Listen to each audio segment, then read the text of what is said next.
No, please don't turn me into the rule of thirds. Please don't turn me into the rule of thirds. Either this or shoot on a Nikon for the rest of your life. There has to be a third option.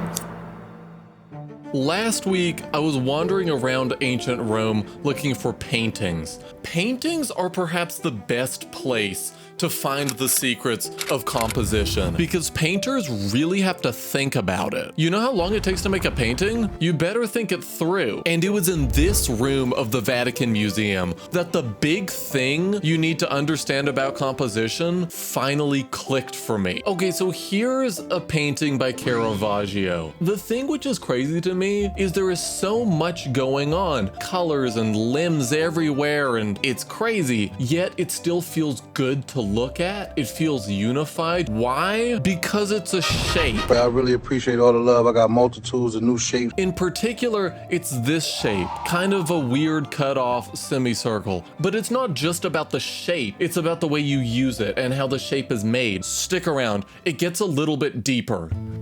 See, the shape isn't a shape. It's a collection of many tiny little things which all sort of collaborate to create the illusion of the feeling of a shape. I found this cool book by this guy named Rudolf Arnheim. We're getting into serious nerd territory now. If an observer intently examines an object, he finds his eyes well equipped to see minute detail, and yet visual perception does not operate with the mechanical faithfulness of a camera, which records everything impartially. Seeing means grasping some outstanding features of objects. It appears that the things we see behave as wholes. The structure of the whole may be modified by local changes. Local changes are the gentle curve of this arm, decisions over whether to move ahead ever so slightly to the left or not. All of these little tiny decisions create the big shape. This one isn't Caravaggio, this one is Guidorini. Can you guess the shape? Let's play Guess the Shape. Triangle. It's like an equilateral, or what do you call isosceles? It's a pretty mathematically perfect triangle, despite the fact that everything that creates the straight lines are not straight lines at all. It's flesh and it's cloth and it's stuff that's invisible, like the direction somebody is looking. Here's the really fun thing about these shapes though. They're not static. Here's another great line from the book I was talking about. The world of images does not simply imprint itself upon a faithfully sensitive organ. Rather, in looking at an object, we reach out for it. With an invisible finger, we move the space around us, go into the distant places where things are found, touch them, catch them, scan their surface, trace their borders, explore their texture. Perceiving shape is an eminently active occupation. When you're looking at the Caravaggio, you might find your eye sliding down the composition. The eye just simply wants to follow a shape from its beginning to its end. Oh, there's an arrow? Mr. Beast! I'm Mr. Beast! See what I mean? And for the other one, my eyes start at the bottom and then ascend, almost like I'm following an arrow, which I am.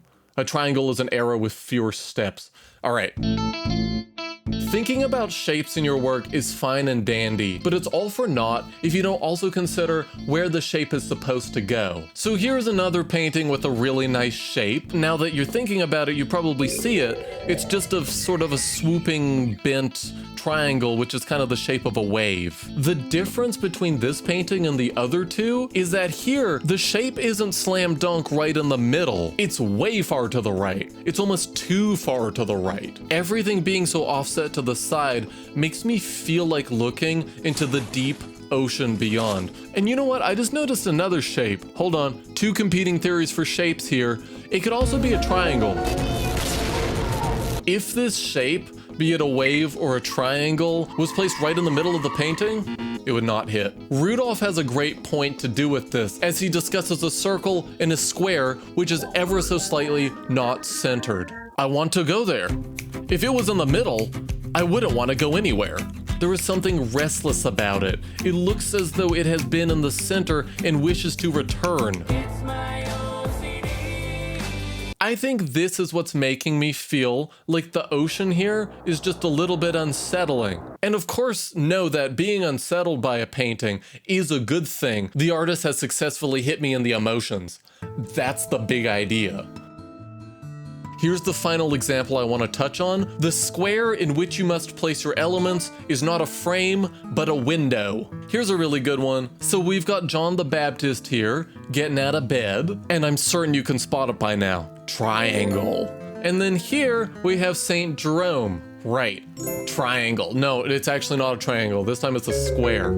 It's a square that's slightly tilted. The interesting thing about these two paintings is that it feels like the frame doesn't completely contain the shape it depicts. It's so interrupted, it feels like it keeps going. You're getting a window into a specific versus the full presentation. One of these philosophies isn't any better than the other, but it's important to make a decision. So what do you say we put this to the test? Oh, hey, are you free for a photo shoot tomorrow?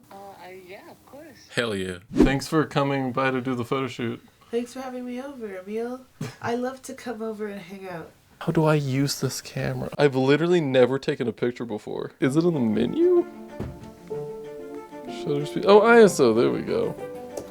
Okay, give me like a triangle. The essence of a triangle. The essence? Imagine like, how do I say it? Like triangular. That's great. You look gorgeous. Oh, wow, you look really cool. You like it?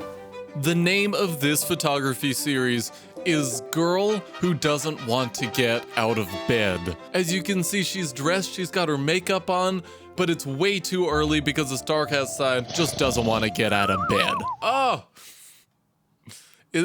She's so pretty. 200 likes and I'll ask her out on a date. Okay, this one's got a lot of room for improvement, but I am getting a triangle. This one's better though. We can trace her eyeline and her arm going towards the phone on the Goodwill tag. Just a little bit of storytelling here. Maybe she like woke up before her alarm and she's just bracing for it to go off at any second. Thinking about shapes and the movement through shape, it starts to unlock storytelling things, which is kind of like an S tier level skill. This one's giving like a sideways teardrop. I feel brought in from the arm and then I end at her eyes. This is giving square. This is a great example of messing up. And I think I know why I don't like it. My attention is divided. She's not looking anywhere in particular that makes me want to go on like a journey. It's really easy to tell the shape that I was trying to make, so it's not interesting. All right. Am I saying that shape-based thinking is a great companion to pair with grid-based thinking? No, I'm saying that shape-style thinking is the right way to go about it, and grid-style thinking is a complete misrepresentation of how the human brain responds to images. Whether I'm right in the middle, sliding off the frame, or adhering to the rule of thirds, this selfie is still garbage, and I need to think critically about anything, but which of these four intersecting grid lines do I put the eyes at? And like, the golden ratio, here's like the top article which comes up on Google. I wouldn't see it if they didn't put the overlay. Is it really the golden ratio working for this image? Or is it the slope of the street creating sort of a whirlpool that my eyes get caught in?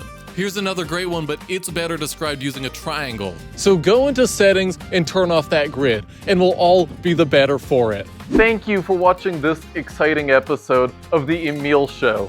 Next week, we're going to be doing more studio stuff, so hit like and it'll be on your feed. Also, YouTube just let me add channel memberships. All right, now, could someone let me down, please? Hello? Could someone let me down? Hello? Hello?